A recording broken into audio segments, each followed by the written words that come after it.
दंगल की हम करने जा रहे हैं शुरुआत। आपको बता दें, मुंबई ड्रग केस में शाहरुख खान के बेटे आर्यन खान की जमानत याचिका पर बॉम्बे हाईकोर्ट में सुनवाई लगातार जारी है। सबसे बड़ा सवाल यह है कि क्या आज आर्यन खान को जमानत मिलेगी। इन सब के बीच आर्यन केस में बॉम्बे हाईकोर्ट में आज सुनवाई हो रही है और मुकुल रोहतगी की ओर से लगातार दलीलें दी जा रही हैं। आर्यन की तरफ से दलील दे रहे हैं मुकुल रोहतगी। उनकी ओर से कहा गया है, मेरे मुवक्किल के पास से तो कुछ बरामद ही नहीं हुआ, ड्रग्स लेने के लिए जांच के लिए कोई टेस्ट नहीं किया गया, इतने दिनों से आखिर क्यों उनको जेल में रखा गया है। पार्टी में तो स्पेशल गेस्ट के तौर पर आर्यन खान बुलाए गए थे, लेकिन उनको गलत तरीके से फंसा दिया गया। ये तमाम बातें मुकुल रोहतगी इस वक्त कोर्ट के भीतर कहते हुए नजर आ रहे हैं। कोई भी व्हाट्सएप चैट क्रूज पार्टी से जुड़े हुए नहीं है। आर्यन केस में बॉम्बे हाईकोर्ट में जो सुनवाई चल रही है उसमें मुकुल रोहतगी की ओर से ये बड़ी बातें कही गई हैं। उन्होंने कहा है, इस केस में कोई बरामदगी मेरे मुवक्किल के पास से नहीं हुई, सिर्फ अरबाज से ही बरामदगी हुई है। ऐसे में आर्यन को आखिर 23 दिनों से क्यों रखा गया है। अरबाज का बरामदगी से वही इनकार की बात कही गई है। मुस्तफा शेख हमारे संवाददाता जुड़ चुके हैं सीधे बॉम्बे हाईकोर्ट से। मुस्तफा, और क्या क्या दलीलें रखी गई हैं मुकुल रोहतगी की ओर से, किस तरह से, चूंकि इसके पहले भी दो बड़े वकीलों की ओर से लगातार कोशिश की गई कि आर्यन खान को जमानत मिल जाए, लेकिन निचली अदालतों ने उसे खारिज कर दिया। आज बहुत ज्यादा उम्मीदें हैं। मुकुल रोहतगी की ओर से क्या क्या दलीलें कोर्ट के भीतर दी गई हैं?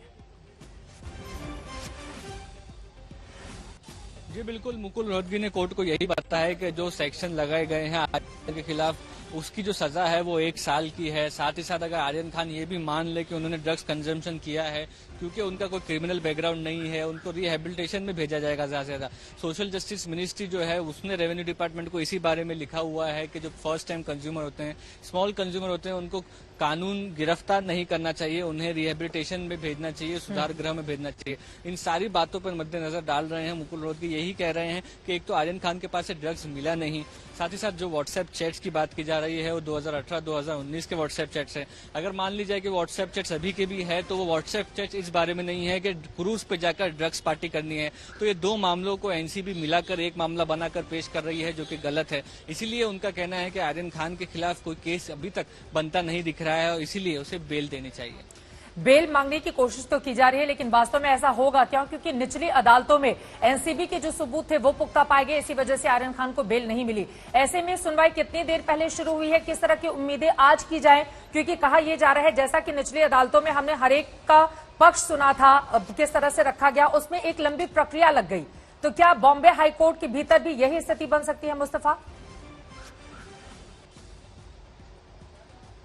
जी, कम से कम आप देख लीजिए कि मुकुल रोहतगी का जो आर्गुमेंट होगा उसके बाद डिफेंस लॉयर जो एनसीबी के लॉयर हैं, additional solicitor general Anil Singh, वो भी अपना आर्गुमेंट तो सामने रखेंगे ही, तो उसके लिए भी 1 से 1.5 घंटे का समय लग सकता है। मुकुल रोहतगी ऐसा लग नहीं रहा है कि अभी भी वो कोई अपने आर्गुमेंट कंक्लूजन की तरफ बढ़ रहे हैं, उनका आर्गुमेंट ऑन गोइंग है, तो इसलिए वक्त तो काफी ज्यादा लगेगा। शायद आर्यन खान का मैटर इसलिए सेपरेट रखा गया कि बाकी आर्गुमेंट्स ना सुनकर सिर्फ आर्यन खान और एनसीबी के आर्गुमेंट सुनकर आर्यन खान के आर्गुमेंट जो केस है उस पर फैसला किया जाए। लेकिन फिलहाल बस हियरिंग जो शुरू हुई है उसको 50 मिनट हुए हैं, मुकुल रोहतगी आर्गुमेंट्स कर रहे हैं। अब ये उम्मीदें जताई जा रही है कि आज के दिन अगर आर्गुमेंट्स खत्म हो पाते हैं तब भी जो कोर्ट है उसे 5 से 5:30 से 6 बजे तक बैठना पड़ेगा। देखिए, अगर आप अनुमान देखें तो 5 बजे तक का ऑफिशियल कोर्ट का टाइम है, जो कि अभी हो चुका है, टाइम खत्म हो चुका है।